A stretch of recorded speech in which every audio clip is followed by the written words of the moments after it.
If you don't like earthly limitations but still dream big, then this space breakthrough is your jam.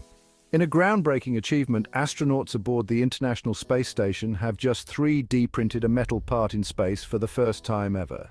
That's right, no more waiting for parts to be shipped from Earth. This milestone isn't just cool, it's a game changer for space exploration. Imagine this, you're on a long-duration mission to Mars and something breaks. Now, instead of hoping you packed a spare, you can just print a new one on the spot. This technology could be the key to future space colonization.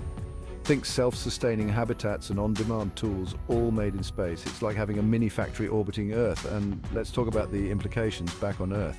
This tech could revolutionize industries, making manufacturing faster, cheaper, and more efficient. So, next time you look up at the night sky, remember, up there, they're not just floating around, they're building the future.